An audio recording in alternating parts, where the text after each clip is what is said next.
जियागलगुंडा के तिरुमलगिरी से ताल्लुक़ रखने वाली एमबीबीएस की तालिबा सत्यज्योति, जिसने केसीआर दौरे हुकूमत में कायम करदा गुरुकुल में तालीम हासिल की और मेडिकल कॉलेज में एमबीबीएस की नशिस्त हासिल की, वज़ीर-ए-आला रेवंत रेड्डी के सामने साबिका केसीआर हुकूमत की तारीफ़ की। तालिबा ने कहा कि मैं 5वीं जमात से गुरुकुल में पढ़ रही हूँ। मैंने ये सोचा भी नहीं था कि मैं पढ़ूंगी और एमबीबीएस डॉक्टर बनूंगी। मैं पिछली हुकूमत के दौर में एक नए बनाए गए मेडिकल कॉलेज में एमबीबीएस की तालीम हासिल कर रही हूँ। मैं अपने ग्रुप की पहली एमबीबीएस तालिबे इल्म हूँ। నా పేరు సత్యజ్యోతి. నేను నల్గొండ జిల్లా తిరుమలగిరి సాగర్ మండలానికి చెందిన విద్యార్థిని. నేను రైతు కుటుంబం నుంచి వచ్చాను. నేను చిన్నప్పుడు 5వ తరగతి నుండి ఇంటర్మీడియట్ దాకా గురుకులాలలో చదివి ఇక్కడికి వచ్చాను. చిన్నప్పుడే నా కల డాక్టర్ అవ్వాలని.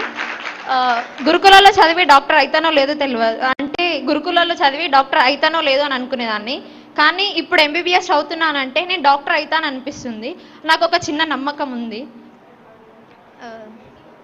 మా తండాల నుంచి ఫస్ట్ ఎంబీబీఎస్ అవుతున్న విద్యార్థిని నేనే. అందుకు నాకు చాలా గర్వంగా ఉంది. నాతో పాటు మా తల్లిదండ్రులు, మా గ్రామ ప్రజలందరూ కూడా ఎంతో గర్వంగా భావిస్తున్నారు. కొత్త మెడికల్ కాలేజ్లో రావడం వల్ల నాకు ఇంకా చాలామంది విద్యార్థులకి సీట్ లభించడం జరిగింది. నా నుండి మరియు నా మిత్రులందరి ద్వారా నేను ధన్యవాదాలు తెలుపుకుంటున్నాను.